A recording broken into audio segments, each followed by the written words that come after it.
gushyirwaho ikimenyetso ku kiganza cy'iburyo cyangwa se mu ruhanga kugira ngo hatagira umuntu wemererwa kugura cyangwa gutunda keretse afite icyo kimenyetso cyangwa se izina rya ya nyamaswa cyangwa se umubare w'izina ryayo.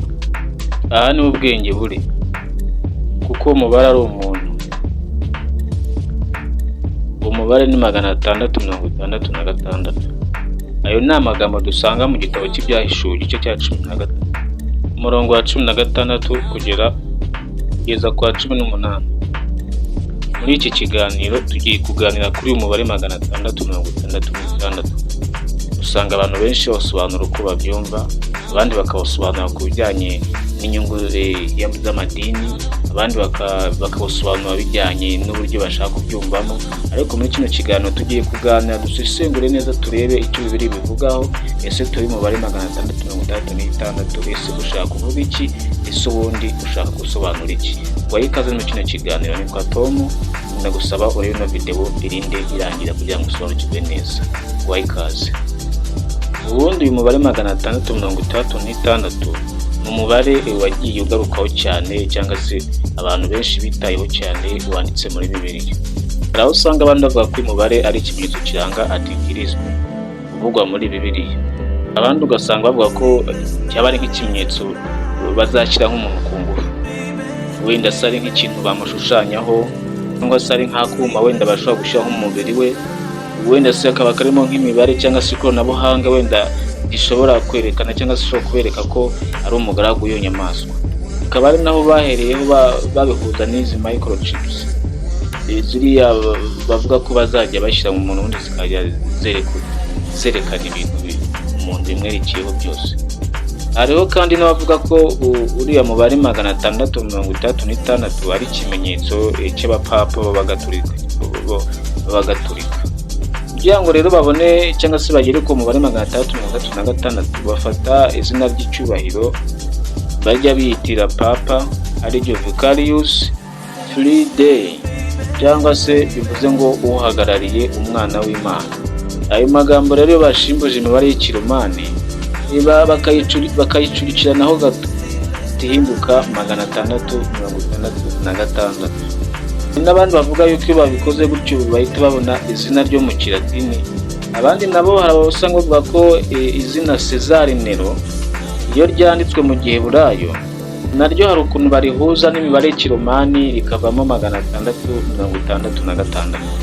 Abandi nabo usanga bavuga ko umubare 666 ari ikimenyetso cya Satani, kandi ukaba ukoreshwa ikuzimu, naho ku iso ukagaragara cyangwa se ukahagarariye nk'ikimenyetso cy'idini ya Illuminati.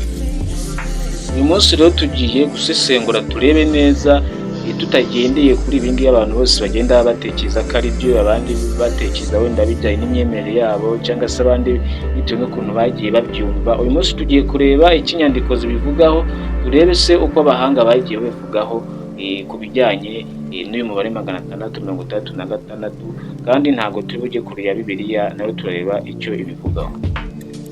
Nkwibutsa ko kino ni ikiganiro isi dutuye, hano ni agace k'iyobokamana. Tugiye kuganira kuri umubare 666. Ndagusaba rero niba utarakora subscribe, iki ni cyo gihe wayikora, kandi nimba iyi video nuyikunda ukore like, unayisharinge ku bagenzi bawe ntucikwe. Duhereye nko ku nyandiko z'abanyeshuri bigaga ibijyanye n'iyobokamana bijyanye na Bibiliya, bakoze ubushakashatsi ku bijyanye n'uyu mubare 666. Ibitekerezo byo babihereye mu gitabo cy'ibyahishuwe kiri muri Bibiliya, Isezerano Rishya. Bahuriza hamwe ko iyi mibare 666 n'ikimenyetso cyayo hari ahantu bihurira n'umuntu n'ibyo yakoze. Bavuze yuko 666 bisobanura isi n'ibijyanye nayo byose. Ni ukuvuga ngo iyo ushaka ijuru, iby'isi bihumuka igihombo. Nanone kandi washaka iby'isi cyane, iby'ijuru nabyo bikaguhombera. Ni ukuvuga ko 666 ishimangira ko ari isi n'ibyayo byose. Ni ikimenyetso cy'ibyo umuntu yakoze bitandukanya kibi iby'Imana n'ibyo kwa Satani.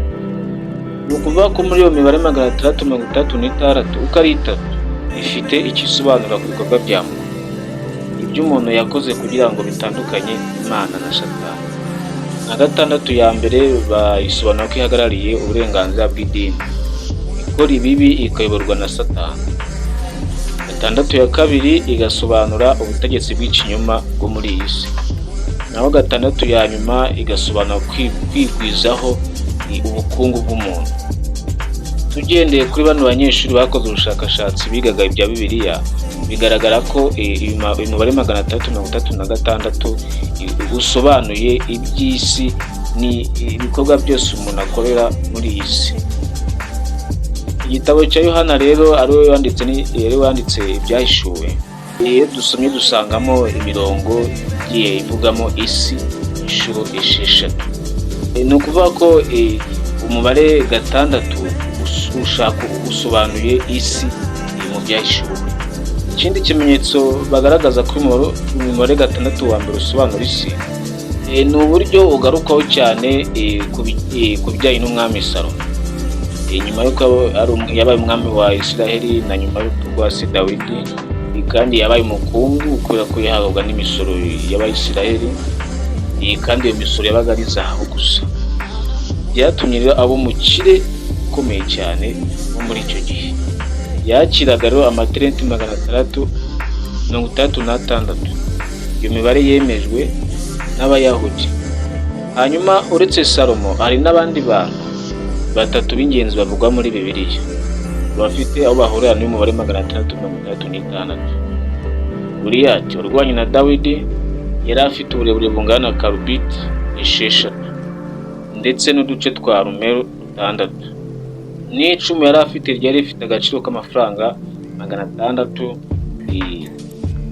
y'Amayisiraheli. Nanone umwami Nebukadinezari nawe agarukaho muri uyu mubare. Nebukadinezari nawe ni umwami wari ukomeye w'i Babuloni. Yari yarubatse igishushanyo cya zahabu maze ategeka abantu ko bagomba kukiramya. Nacyo cyari gifite karubite 60. Izi karubite njya nkwibutse ko ni ingero bagiraga. Izo ngero bagira nko kundi wapima ngo metero cyangwa se muzabisome muri Daniel igice cya 3 umurongo wa 1. Icyo gishushanyo rero bakiramyaga mu gihe habaga hari ibikoresho bya muzika bigera kuri 6. Kuvuga ngo byagombaga kuba hari ibyo bikoresho 6 bya muzika, bakabicuranga hanyuma bakabona bakaramya icyo gishushanyo. Ibyo byose rero bigaragaza ko 6 ifite ahantu ihurira n'isi. Ndagira ngo ukurikire neza. Abo ngabo ni abiga Bibiliya babikoriyeho ubushakashatsi, ndetse kandi hari n'abahera ku ijambo inyamaswa, uburyo rigarukamo inshuro 36 mu gitabo cy'ibyahishuwe. Iyo uteranyije uhereye kuri 1 kugera kuri 36, nabyo bibyara 666. Ni ukuvuga ko ijambo inyamaswa rigaruka inshuro 36 mu gitabo cy'ibyahishuwe. Nanone mu rurimi rw'ikigereki ijambo Christos hari ukuntu barihina bakavuga c na h na x na s. Iyo urihinnye naryo rivamo 666, kandi ngo Antikristo ishushanywa na Kristo. Umuhanuzi w'inyuma nawe akishushanya n'Umwuka Wera, Satani nawe akishushanya n'Imana. Ibyo tubonye byose ni iby'abantu bize Bibiliya bakoze ubushakashatsi kuri uwo mubare, bagenda bagaragazaho uwo mubare 666 waba uhuriye n'isi. Nanone kandi wenda turebye no mu bindi bitabo wenda atari ibyo by'abanyeshuri biga Bibiliya, wenda turebye nko bitabo bya Ellen White, ngira ngo byose ko uyu yashinze Abadiventiste b'umunsi wa 7. Urabizi ko abo bantu no badukanye izo nyigisho zishingiye kuri buno buhanuzi. Hari aho bagenda bagaruka ku bisobanuro by'inyandiko ziri mu gitabo cy'ibyahishuwe. Hari aho bavuga ibinyamaswa yavuye mu nyanja yakomeretse ubuguma bwica, bakanavugamo n'indi nyamaswa yavuye ku butaka ifite amahembe 2 nk'ay'umwana w'intama, ariko ikavuga nk'ikiyoka. Iyi nyamaswa yavuye mu butaka izahatira abatuye isi gushyirwaho ikimenyetso cya nyamaswa ya mbere. Inyamaswa ya mbere yavuye mu nyanja yakomeretse ubuguma bwica. Iki kimenyetso rero ngo kikazashyirwa mu ruhanga cyangwa se ku kiganza cy'iburyo, kandi umubare w'izina ry'iyo nyamaswa ni 666. Hari inyandiko rero zigerageza gusobanura ko iriya nyamaswa yavuye mu nyanja yakomeretse ishobora kuba isobanura ubutegetsi bw'ubupapa. Nanone bakavuga ko iriya nyamaswa ya kabiri avuye ku butaka bwisobanura ko ari Leta Zunze Ubumwe za Amerika. Abandi nabo bakavuga ko ikimenyetso cy'inyamaswa ari kigaragazwa n'umunsi wo kuruhuka washyizweho na cya kimenyetso gihagarariwe n'ubupapa. Uwo munsi rero ukaba abenshi bita ku cyumweru. Ni ukuvuga ko igishushanyo cy'inyamaswa gihuriwe na Kiliziya Gatolika n'ayandi matorero ya Protesitanti yashyizeho umunsi wo gusengeraho uwa nyamaswa ya mbere igereranywa n'ubupapa bwa Kiliziya Gatolika. Mwibutse ko izi nyandiko zose zigenda zigerageza gusobanura uyu mubare 636 uri mu byahishuwe icyo ushaka kuvuga. Babonye ko 636 ari abawuhuza n'isi cyangwa se kwiyegurira iby'isi kurusha uko wakiyegurira ijuru. Abandi nabo bagahuza ziriya nyamaswa zivugwa n'ubupapa bwo muri Kiliziya Gatolika n'indi nyamaswa bakegeranya na Leta Zunze Ubumwe za Amerika. Ikindi nacyo tubonye ni ko uyu mubare 636 ari abawugereranya n'umunsi wo gusenga washyizweho ku cyumweru, washyizweho n'inyamaswa ya mbere ariyo Kiliziya Gatolika. Urumva ko izi zose ni ingingo eshatu zishingiye mu kwisobanuro by'umubare 636. Abandi urabona ko bigereranya nk'iby'isi, abandi bakabigereranya n'iby'ubupapa, abandi bakabigereranya n'iby'umunsi wo gusenga ku cyumweru. Uwo munsi wo ku cyumweru nawo ukaba ufite aho urira na Kiliziya n'ubupapa. Ubundi impamvu bigoye gusobanukirwa umubare 636 niko byagerageje gusobanurwa n'abantu bagiye batandukanye badahuje imyemerere, noneho buri wese akabisobanura uko abyumva cyangwa se wenda atanafite n'ubumenyi buhagije. Ibi nibyo byatumye abantu bahera mu rungabanga badasobanukirwa neza ibijyanye n'ubuhanuzi bw'umubare 636, cyangwa se abandi bakabisobanura mu nyungu zabo. Nk'abakatolike bakabisobanura mu nyungu zabo, wajya ku Adventiste nabo bakabisobanura mu nyungu zabo, n'Abaprotesitanti nabo mu nyungu zabo. Niyo mpamvu abantu baheze mu gihirahiro. Uyu munsi rero turafata ibyo byose tubihuze, hanyuma turebe ubundi inkomoko ya nyayo y'umubare 636 ni uwuhe. Nanone kandi ikindi, uyu mubare 636 iyo abantu basobanura babashyamo n'iterabwoba, ugasanga abantu babyumvisha amahushuka badasobanukiwe neza iby'ubuhanuzi. Ubundi ikimenyetso gitangwa nacyo kidasobanutse neza kigaragaza ko iriya nyamaswa yavuye mu nyanja yakomeretse urutuma rwica, ikaba ngari isobanura ubutegetsi bw'ubupapa. Nta magambo twavuze dutangira agize izina ry'icyubahiro bitirira papa. Ni izina ry'ikilatini rivuga ngo Vicarius Filii Dei. Iri jambo rikaba rishaka kuvuga ngo uhagarariye umwana w'Imana cyangwa se umusimbura we. Izi nyuguti rero nk'uko twabibonye hari ukuntu bazihuza n'imibare y'ikiromani ukavamo 666. Mu kubihuza ni nk'uko wenda wafata wenda nibyo 5 TV ukabigira mu mpine, hanyuma wabihuza bikavamo 666. Rero iyo bamaze kwihuza na papa, inshingano ya mbere ya papa uba bisobanura gutyo no gutsimbarara cyane no gushimangira umunsi w'icyumweru kuko ari uwo munsi wo gusengeraho. Mwibuke ko ababisobanura gutya ni abatsimbaraye mu gusenga ku isabato.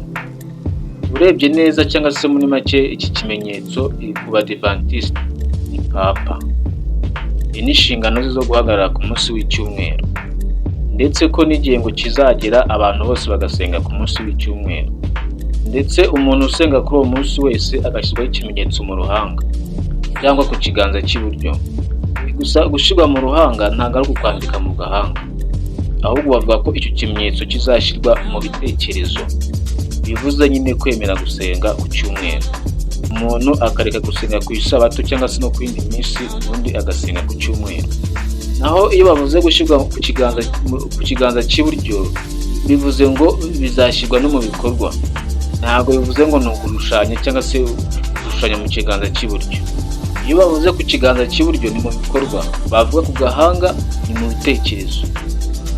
Gusenga ku cyumweru rero ngo bizaba itegeko, bifatwe nk'umunsi rukumbi wo kuruhuka no gusenga, bifatwe nk'umunsi w'ukuri ndetse abantu benshi babiyoboke, ndetse na leta z'ibihugu zibishyigikire mu rwego rwo kurwanya ko ubukungu bw'isi bwahungabana.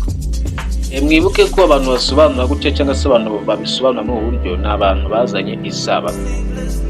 Hanyuma bakomeza bavuga ko umuntu wese utemera kuruhuka ku cyumweru mu ruhanga rwe no mu kuboko, ni ukuvuga mu bitekerezo bye no mu bikorwa bye, ntabwo azemera kugura cyangwa kugurisha, nta kintu na kimwe azaba yemerewe gukora, ndetse bizagera n'aho abantu nk'abo bakurirwaho amategeko abarengera, ndetse ngo hazageraho igihe hashyirwaho itegeko ryo kwica abantu bose batemera kuruhuka ku cyumweru. Nanone ndakwibutsa ko izi nyandiko turi gusoma, ibi turi gusoma ni iy'abatsimbaraye ku isabato. Nanone twakwibaza tuti ese Amerika igaruka muri ubu buhanuzi bw'ibyahishuwe gute? Muribuka ko twavuze ko mu gitabo cy'ibyahishuwe 13 hari aho bavuga iby'inyamaswa yavuye mu nyanja yakomeretse uruguma rwica, bakanavugamo indi nyamaswa yavuye ku butaka ifite amahembe abiri nk'ay'umwana w'intama ariko ikavuga nk'ikiyoka. Iyi nyamaswa yari yavuye ku butaka ngo izahatira abatuye isi, abakomeye n'aborohereje gushyirwaho ikimenyetso cya ya nyamaswa ya mbere imwe twabonye yavuye mu nyanja yakomeretse uruguma rwica. Ni ikimenyetso nyine ngo kikazashyirwa mu ruhanga ndetse no mu kiganza cy'iburyo, kandi umubare n'izina ry'iyo nyamaswa ni 636 nk'uko twabibonye. Hari rero n'izindi nyandiko zigerageza guhuza iriya nyamaswa ya mbere yavuye mu nyanja yakomeretse uruguma rwica ishushanya ubutegetsi bw'ubupapa, naho iriya nyamaswa ya kabiri yavuye ku butaka ikaba ishushanya Leta Zunze Ubumwe za Amerika. Amerika rero igaruka muri ubuhanuzi nk'aho ari izaba iri imbere mu gushishikariza isi yose gushyigikira umunsi wo ku cyumweru nk'aho ari wo munsi wo kuruhukaho. Muri make bavuga ko Amerika izakorana na Gatolika mu kwemeza abantu ku ngufu ko bagomba kuruhuka ku cyumweru. Kandi mwibutsa ko abantu bisobanura gutya ni Abadiventiste batsimbaraye ku isabato. Ushaka kuvuga ko abantu bazashyirwaho ikimenyetso n'uriya munsi wo gusenga ku cyumweru bazabihatirwa na Leta Zunze Ubumwe za Amerika. Muri make umunsi Leta Zunze Ubumwe za Amerika zakoranye bya hafi na Kiliziya Gatolika, gahunda izaba iri gushyirwa mu bikorwa, niko ubwo buhanuzi buvuga. Ni ukuvuga ko Amerika iramutse yagirana imishyikirano na Roma ni amahano ku rundi ruhande. Ni imwe mu bimenyetso bitangwa by'uko uyu mubare waba urimo ushyirwa mu bikorwa. Ngira ngo wenda nk'abantu basomye amateka, Amerika na Roma bifitanye amateka, ngira ngo wenda mwibuka ukuntu Amerika yashinzwe, hari ibibazo bagiranye kera cyane, ari nabyo byatumye abakurambere b'Abanyamerika byatumye bafata amato bakajya guhanga cya gihugu cya Amerika. Ni ukuvuga ko umunsi Amerika izirengagiza mu mateka igashyikirana ngo na Kiliziya Gatolika, nibwo bizaba bigiye kujya mu buryo. Kuba iyi nzigo rero yava bagashyikirana ngo ni ubuhanuzi buzaba buri gusohora, kandi muri ibi bihe Kiliziya na Gatolika, muri ibi bihe Amerika na Kiliziya Gatolika biri gukorana bya hafi. Ikindi kimenyetso batangamo ni uburyo aya matorero ya Giprotestanti, ngira ngo nayo murabizi uko yaje nyuma yo kwigomeka kuri Kiliziya wa Martin Luther. Igihe rero ayo matorero azakorana na Kiliziya Gatolika, ni ukuvuga ngo Abaprotestanti bagakorana na Kiliziya, ni ukuvuga ngo mu gahunda yo kurwanya no gutoteza abataruhuka ku cyumweru izaba irimo igenda gushyirwa mu bikorwa. Muribuka ko ibi turi gusobanura byazanywe n'abantu bazanye Abadiventiste b'umunsi wa karindwi bakomeye cyane ku isabato. Muri make Gatolika nishyikirana n'andi matorero yigumiye kuri Kiliziya agashyikirana nayo, nibwo gahunda ngo izaba irimo gushyirwa mu bikorwa. Icyo gihe ngo itegeko muri Leta Zunze Ubumwe za Amerika bazatora itegeko ritegeka kuruhuka ku cyumweru kube umunsi w'ikiruhuko, ndetse isi yose ngo ibe umugisha. Abadiventiste urumva nibo bazaba bangamiwe cyane kurusha abandi ku isi, kubera ko nibo batsimbaraye cyane ku isabato. Reka noneho tuve muri ibisobanuro bishingiye ku myemerere, ahubwo tujye mu bisobanuro bishingiye ku mibare. Ibintu rero bishingiye ku mibare bitandukanye n'ibintu bishingiye ku myemerere, kuko ibintu bishingiye ku myemerere ubundi usanga harimo urujijo. Ni nayo mpamvu gusobanukirwa umubare 666 bigoye, kubera ko ababisobanura usanga ari abantu bashingiye ku myemerere. Niba ari umudive uri kubigusobanurira, abigusobanura nk'umudive. Niba kandi ari umukatolika uri kubigusobanurira, abisobanura nk'umukatolika. Niba asa n'umuprotesitanti nawe akabisobanura mu buryo bwe. Nitujya mu mibare rero, kuva kera cyane umubare 666 urasanga usobanura ko umubare n'ubundi wamye usobanura antikristo. Bwari ibintu bije vuba, wagiye ukoreshwa no mu bihe bigiye bitandukanye. Kuva kera, kuva ku itorero rya mbere, umubare warakoreshejwe. Ibyo bawitiriye byose ntibyasohoye. Hashize imyaka myinshi cyane irenga 2000. Uyu mubare wo kugereranya na Leta Zunze Ubumwe za Amerika na Kiliziya Gatolika haba harimo ikibazo cyo guhangana no guharabikana by'amadini n'amatorero. Kera mu kinyejana cya mbere mu itorero rya mbere, uyu mubare 666 na antikristo bawugereranyaga n'umwami w'abami Nero, Cesar Nero. Rero iyo ryanditswe mu Giheburayo KSKRNRON, hari uburyo bafata izo nyuguti rero zigize iri zina mu Giheburayo bakabona nk'uyu mubare 666. Ni ukuvuga ngo iyo ufashe K ihita ihinduka 100, S 60, R 200, N 50, R 200, U 6, hanyuma N ikaba 50. Wabiteranya ikaba 666. Ibi mubyibuke ko ari mu kinyejana cya mbere mu itorero rya mbere. Impamvu Nero bamuhuzaga na antikristo ni uburyo Nero yatwitse umujyi wa Roma, arangije abeshyira abakristo ko aribo babikoze, bigatuma hitwa abakristo benshi. Ndetse uwitwa Domisiyane wo mu gihe Yohana yandika igitabo cy'ibyahishuwe, uyu mwami w'abami yishe abakristo benshi kurusha no mu gihe cya Nero abo yishe. Ibi rero byatumaga ab'icyo gihe bamubonamo ikigero cya antikristo. Muri iki gihe nabwo bifashishaga imibare y'ikilatini bakabona 666. Iyo uvuze rero ubutegetsi bwa Roma na Kiliziya Gatolika mu butegetsi mu gihe cya mbere, mu bihe rero by'itorero rya mbere, Papa nawe yagiye mu mboni z'ababonaga ubuhanuzi bwo mu byahishuwe nka antikristo, nk'uko n'ubu ngubu hari ababibona gutyo. Aha aho babihuzaga n'ingofero ya Papa na kashe ya Vatikani handitsemo irya jambo twabonye Vicarious Field Day. Abagenda rero kuri ibi basobanura bemeza yuko antikristo ari Papa, ndetse bagiye banatanga n'amazina y'abapapa bazaba b'antikristo. Igitangaje bikanagaragaza ko ubu buhanuzi burimo n'urujijo nuko igihe kinini abashinzaga Kiliziya Gatolika kuba antikristo banagerageje kuvuga amwe mu mazina y'abapapa b'antikristo. Ubuhanuzi igihe bavuga ko bugomba gusohorera ntabwo bwasohoye, bikarangira bidahuye. Ni ukuvuga ngo bakabivuga ibintu bigenda bikagenda bigahinduka, bisigara bigasigara. Bw'abahanuzi bavuze butabaye. Muri make abakristo bageze guhuzagurika gukomeye mu bijyanye n'ubusobanuro bw'ubuhanuzi buri mu byahishuwe kuva mu itorero rya mbere kugeza na n'uyu munsi. Hariho n'abakristo bavugaga ko intumwa y'Imana Muhammad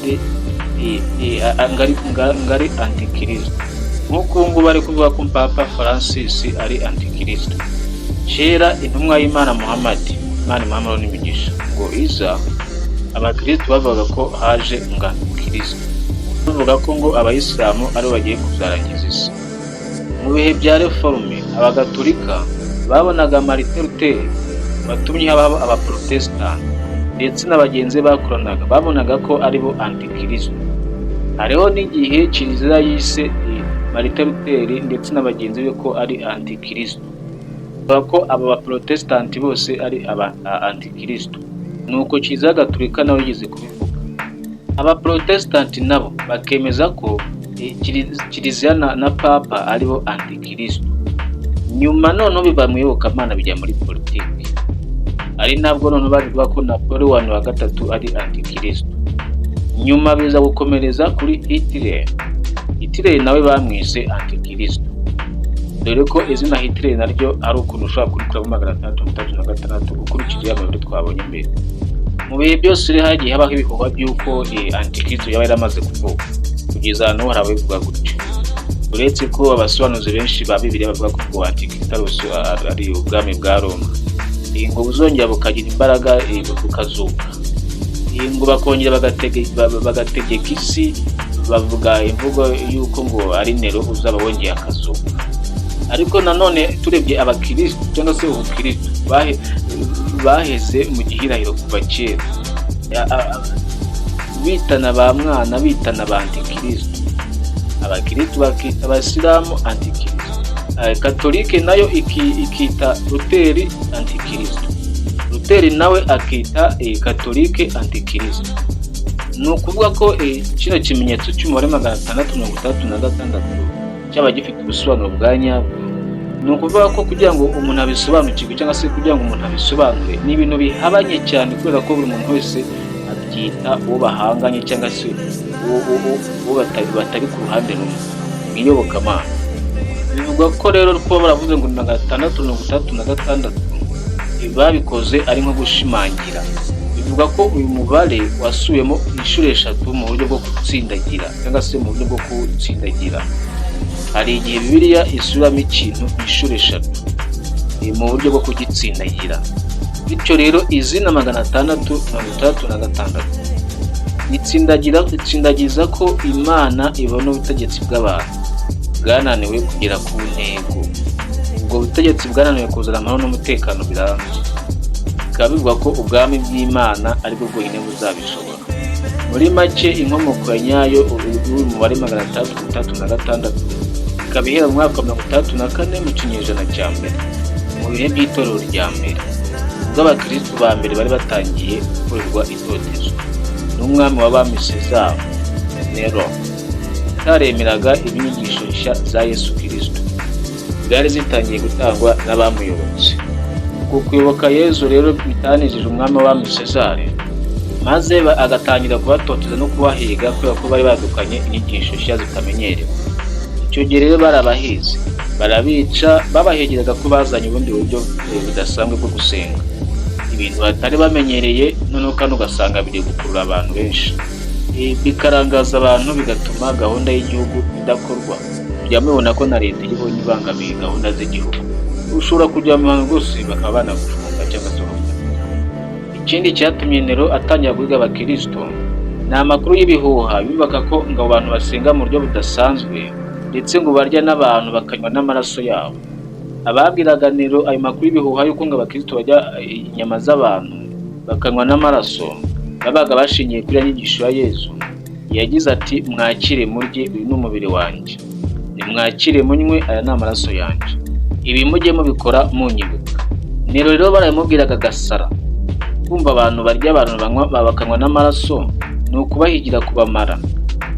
Nyuma yo kubona ko rero benshi mu bakristo bagenda bicwa ndetse n'itotezwa bakorerwa rikarushaho kwiyongera, abarokotse bahisemo izina ry'ibanga, bahisemo izina bashaka kuzajya bakoresha nibazajya bavuga umwami w'abami Cesar Nero.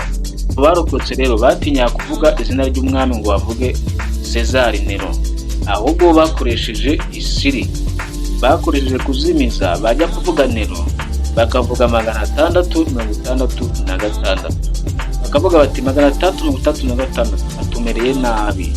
Muri make bafashe 666 bafashe amazina ya Nero bayashyira mu Giheburayo, noneho bayakuramo imibare. Ni nk'uko wafata nibyo 5T noneho ukabikuramo imibare. Niyo mpamvu rero mu byahishuwe muzasomamo ibintu byinshi utabasha guhita usobanukirwa, kubera ko Yohana yabyanditse akurikije uko abakristo ba mbere bazimizaga kugira ngo baterwe bavuga mu mazina ababatotezaga n'ibikomerezwa. Naho uwo mubare waturutse, ndetse n'izindi mvugo z'inyamaswa naho zagiye zituruka. Babivugaga bagereranya ibyari icyo gihe n'ibihe babaga bari kunyuramo. Umubare 666 mbere na mbere waturutse ku mubare 7 usanzwe uvugwa ibintu byuzuye cyangwa se ibintu bitunganye. Akaba ari no mubare werekana ko Imana yuzuye. Abakristo bakoreshaga umubare 6 berekana ko ari 7 ukuyemo rimwe. bakavuga ko ni ikintu gifite imbaraga zikomeye ariko kitagera ku Mana. Ni ukuvuga ngo bagereranyaga Nero nk'aho ari gatandatu ariko hakaba hari Imana karindwi. Bakavuga ko Imana ari karindwi hanyuma Nero gatandatu. Bavuga ko Nero arakomeye pe, afite imbaraga, arica agatoteza ariko ntabwo ashobora kugera ku Mana. Bakamwita rero gatandatu, Imana bakayita karindwi. Umubare gatandatu kandi nanone ushobora kugaragaza none ibintu bidatunganye, ububabare n'ibindi bintu bitari byiza. Abakristo rero bahisemo gukoresha umubare gatandatu inshuro eshatu kuko gatatu isanzwe ivuga ikintu gikomeye, bityo umubare wose uri kugaragaza ko ari ikintu kibi. Babonye ko karindwi muri Bibiliya bifatwa nk'umubare wuzuye. Icyo tubonye ni uko abakristo bagendeye ku mubare wa gatandatu na gatandatu bawitiriye Nero Cesar kuko igiteranyo cy'inyuguti zigize izina rye zihura neza n'uyu mubare. Ibyo rero nibyo byifashishijwe nk'amarenga ku bakristo ba mbere bavuye mu idini ya Kiyahudi bashaka kuvuga Cesar wabatoteza. Uyu mubare rero twavuga ko aho uhurira n'umushumba wa Kiliziya Gatolika nyuma y'umwaduko w'andi madini. Uyu mubare watangiye kwifashishwa mu guharabika Kiliziya Gatolika. Urabona ko nyuma y'uko ayandi madini aje yakoreshaga uriya mubare agambiriye gutuka Kiliziya Gatolika cyangwa se bayangisha abantu, bagahuza uriya mubare wa gatandatu na gatandatu na Kiliziya. Abadiventiste b'umunsi wa karindwi nibo bakoresheje cyane buriya buhanuzi. Abakozi rero barebye uburyo babihuza bibyara umubare wa gatandatu na gatandatu. Ntabwo wavuga ko kiriya gikoko kivugwa ngo ni Papa. Ntabwo rero Yohana ashobora kwandika ibintu ngo abihuze na Papa kandi Papa yari atarabaho. Uretse ko hari abavuga ko Yohana yanditse ibintu bimeze nk'ubuhanuzi irari guhanura ibizaba, nabyo wenda umuntu yabishingiraho, ariko mu ncamake ibisobanuro bifite logique bishingiye ku mibare ni ibyo ngibyo bavuga. Iyo biza kuba ari Papa, Yohana ashobora kubigaragaza neza. Impamvu rero atabishyizemo nuko Papa atarahari. Umubare usanzwe ukoreshwa n'amadini cyane ashaka abayoboke, akawuheraho yigisha abo ngabo ashaka guhindura, bakabwira ko bayobye barimo basengera muri Antikristo, k'idini nyakuri ari ibyo ngibyo baba bazanye. Mu bihe bigiye bitandukanye n'imyaka igiye itandukanye mu mwaduko w'amadini, umubare 666 amadini yagiye awifashisha cyane nk'iturufu yo gukurura abayoboke, babakura mu yandi madini babwira ko bayobye ari kugira ngo nyine bagane ayo ngayo yari yabitse. Kuva kera rero hagiye baho ibihuha yuko Antikristo yamaze kuvuka ari nano harababivuga, ariko najya umwibutse ko Antikristo ntawe uzi umunsi cyangwa igihe azagaragarira. Ndagushimiye twabanye mu kintu kigali. Video nimba wayikunze kora like, nimba wabanye nanjye mu kintu kiganiro kugira ngo wasobanukiwe ibijyanye n'umubare 666. Igitekerezo muri comment kandi ugisangize n'abandi. Bifuje ibihe byiza, Uwiteka abahire. Ni Tom uzaga ikiganiro. Shalom.